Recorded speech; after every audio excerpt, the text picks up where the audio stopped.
반갑습니다. 말씀과 함께 하루를 시작하는 주님의 백성들을 예수님의 이름으로 축복합니다.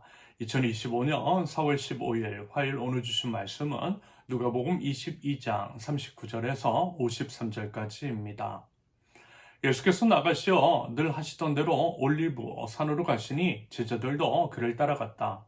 그곳에 이르러서 예수께서 제자들에게 말씀하시기를 시험에 빠지지 않도록 기도하여라 하신 뒤에 그들과 헤어져서 돌을 던져서 닿을 만한 거리에 가서 무릎을 꿇고 이렇게 기도하셨다. 아버지, 만일 아버지의 뜻이면 내게서 이 잔을 거두어 주십시오. 그러나 내 뜻대로 되게 하지 마시고 아버지의 뜻대로 되게 하여 주십시오. 그때에 천사가 하늘로부터 그에게 나타나서 힘을 복두어 드렸다. 예수께서 고뇌에 차서 더욱 간절히 기도하시니 땀이 핏방울같이 되어서 땅에 떨어졌다. 기도를 마치고 일어나 제자들에게로 와서 보시니 그들이 슬픔에 지쳐서 잠들어 있었다. 그래서 그들에게 말씀하셨다. 왜들 자고 있느냐? 시험에 빠지지 않도록 일어나서 기도하여라. 예수께서 아직 말씀하시고 계실 때에 한 무리가 나타났다. 열둘 가운데 하나인 유다라는 사람이 그들의 앞장을 솟아왔다. 그는 예수께 입을 맞추려고 가까이 왔다. 예수께서 그에게 말씀하셨다. 유다야, 너는 입맞춤으로 인자를 넘겨주려고 하느냐? 예수에 둘러 있는 사람들이 사태를 보고서 말하였다. 주님, 우리가 칼을 쓸까요? 그 가운데 한 사람이 대제사장의 총에 오른쪽 귀를 쳐서 떨어뜨렸다. 예수께서 말씀하시기를 그만해 두어라 하시고 그 사람의 귀를 만져서 고쳐주셨다. 그런 다음에 자기를 잡으러 온 대제사장들과 성전 경비대장들과 장로들에게 말씀하셨다. 너희가 강도를 잡듯이 칼과 몽둥이를 들고 나왔느냐? 내가 날마다 성전에서 너희와 함께 있었으나 너희는 내게 손을 대지 않았다. 그러나 지금은 너희의 때여 어둠의 권세가 판을 치는 때다. 아멘. 첫째, 습관을 따라 기도하신 예수님. 6월절 만찬, 예수님의 살을 상징하는 빵과 예수님의 피를 상징하는 포도주를 나누신 예수님. 성만찬을 통해 하나님과 우리가, 그리고 이제 우리 서로가 하나 되기를 원하시는 하나님의 뜻을 전하시고 친히 6월절 어린 양이 되기로 작정하신 예수님이십니다. 예수님은 만찬이 끝나신 후 십자가 순환을 위해 붙잡히시기 전 기도하셨어요. 기도로서 준비하셨습니다. 십자가 사역도 기도로 준비하신 예수님이세요. 이처럼 모든 것은 기도로 시작해야 하는 것이 맞는 것이고요. 예수님의 본을 따라 우리 역시 기도로 모든 것들을 시작하고 마무리해야 하겠습니다. 우리가 기도할 때에 하나님께서 지혜와 힘과 용기를 허락하여 주실 줄 믿습니다. 예수님께서 십자가 위로 올라가실 수 있었던 것도 말하자면요. 기도의 능력인 거죠. 그러므로 부디 기도하되 기도를 소중히 여겼고요. 실천할 줄 아는 하나님 나라 백성들이 되실 수 있기를 바랍니다. 아무튼 예수님. 성경은요 분명 이렇게 기록을 하고 있습니다. 39절을 보면요. 예수께서 나가시어 늘 하시던 대로 올리브산으로 가시니 늘 하시던 대로 다시 말해서 뭐예요? 습관을 따라 올리브산으로 올라가셨다라는 것입니다. 올리브산은요 예수님께서 기도하시는 장소이고요. 지금 이 본문에서도 예수님이 이제 기도하셨다라고 하는 것들을 드러내고 있습니다. 그리고 이 말씀은 습관을 따라 기도하셨다라고 하는 것들을 의미하는 것이겠죠. 기도를 습관으로 만드신 예수님이십니다.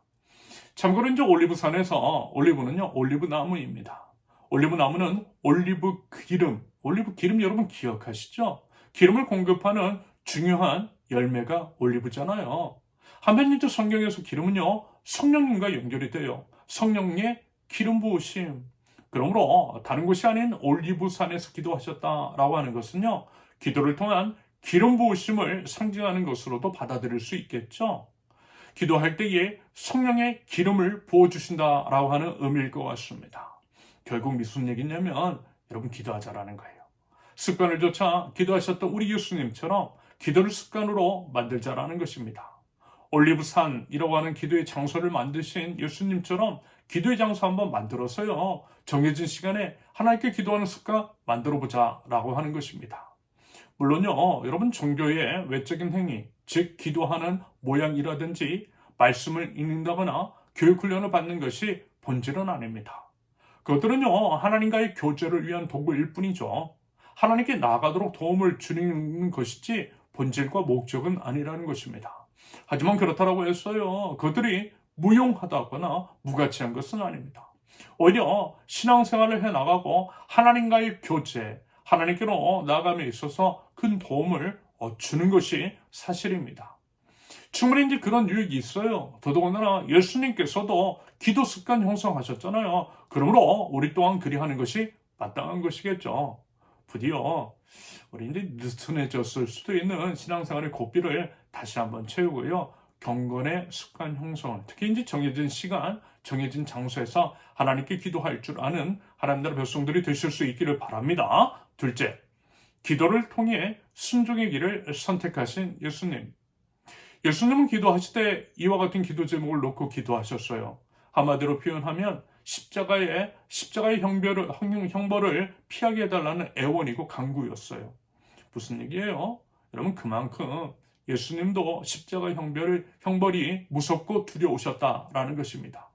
무섭고 두려우셔서 기도하시되 본문 44절처럼 땀이 마치 어떻게 해요? 핏방울 같이 되도록 힘써 기도하셨던 것입니다. 이것은요, 예수님의 인성, 즉 인간적인 성품에 기인하는 감정이기도 한 고통입니다. 예수님은요, 완벽하신 하나님이시고 또한 완벽하신 사람으로 오셨어요.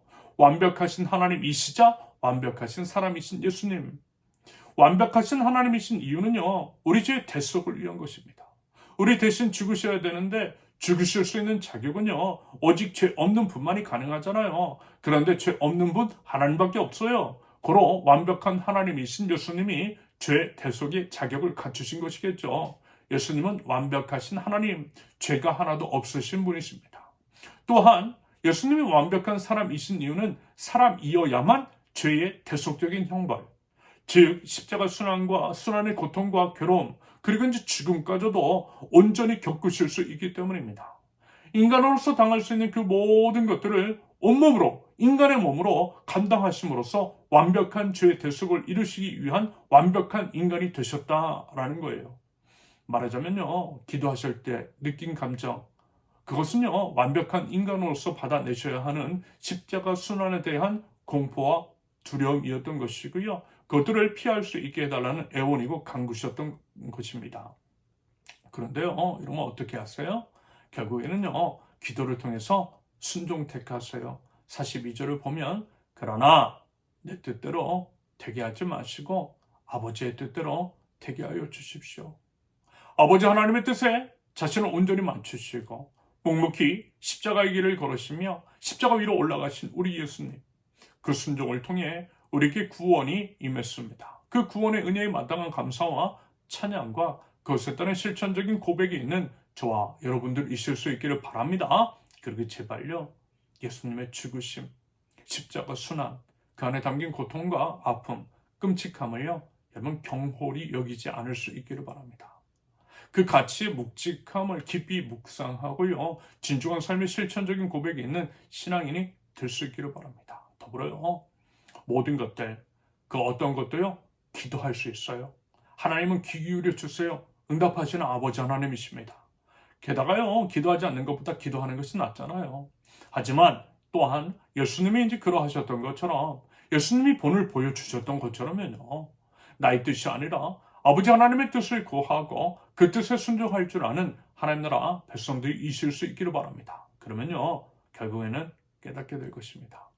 예수님의 죽으심을 통해 예수님의 부활하심이 있고 우리 모두가 살아났듯이 우리가 하나님의 뜻을 순종할 때에 모두가 살아나고 회복되는 아름다운 하나님의 나라가 일어날 줄로 믿습니다. 자, 이제 마지막입니다. 셋째, 당당하게 십자가의 길로 순종하신 예수님. 예수님을 팔아넘긴 유다, 그리고 이제 유다와 그 무리들은요, 칼과 몽둥이를 들고 왔어요. 그랬을 때 제자들은요, 반항했죠. 그중 한 사람은 칼을 써서요, 대제사장의 정인조 오른쪽에 귀를 쳐서 떨어뜨렸다라고 합니다.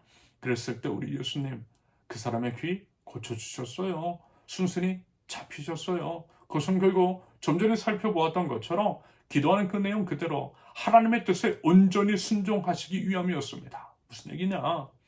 예수님은 기도만 하지 않으시고요, 기도하신 대로 하나님의 뜻에 순종하셨다라는 것입니다. 순종함으로써 십자가의 길을 향해 당당하게 나아가셨다라는 거죠. 여러분, 우리에게도요, 그와 같은 당당함이 있을 수 있기를 바라요. 당당함, 그것은요, 하나님의 뜻에서 비롯될 것죠, 되겠죠? 하나님의 뜻에 순종할 때에 당당함 주신다라는 것입니다. 여러분, 비록 그 길이 고난의 길, 죽음의 길이라 할지라도 그것을 감내할 수 있는 용기와 힘, 기도할 때에 우리 하나님께서 주신다라는 거예요. 우리는 그것들을 위해서 기도해야만 할 것입니다. 여러분, 우리는 하나님 나라 백성입니다.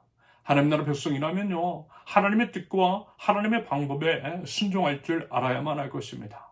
하나님의 뜻, 하나님의 방법, 평화입니다. 평화를 위해 평화적인 방법을 사용하는 것, 바로 그것이겠죠. 한편 이와 같은 측면에서 최근에 이제 광장에 나와 비록 입술로는 하나님 운운하지만 전쟁과 폭력의 언행을 사용하는 자들은 결코 우리와 같은 신앙인이라 할 수 없는 것이겠습니다. 여러분, 참 신앙인은요, 설령 우리에게 고난과 죽음이 닥친다 할지라도 당당하게 평화를 외칠 줄 알아야 할 것이고요, 평화적인 방법을, 끝까지 평화적인 방법을 사용할 줄 알아야만 할 것입니다. 부디어 그와 같은 인식으로 참 신앙인다운 그런 모습이 있는 저와 여러분들, 믿음의 백성들 모두 되실 수 있기를 예수님의 이름으로 축원합니다. 함께 기도하겠습니다. 습관을 쫓아 기도하겠습니다. 정해진 시간, 정해진 장소에서 하나님께 부르짖겠습니다. 부르짖을 때 응답하시는 우리 하나님 경험하되 기도할 때 충만한 기름 부으심을 경험하게 하옵소서. 하나님, 저희들 순종하겠습니다. 저희 마음과 생각과 입술을 주장해 주셔서 하나님의 나라와 하나님의 의를 먼저 구하게 하시며 믿음으로 순종의 발걸음을 내딛게 하옵소서. 저희의 생각이나 욕심, 세상적인 방법이 아니라 오직 하나님 나라 가치에 따른 평화적인 방법으로 우리 주님의 뜻을 이룰 줄 아는 당당한 신앙인 될 수 있도록 주님 저희를 인도하여 주시옵소서. 예수님의 이름으로 기도합니다. 아멘. 하나님께서 오늘 주신 말씀과 각자의 기도 제목을 놓고 우리 잠시 기도하겠습니다.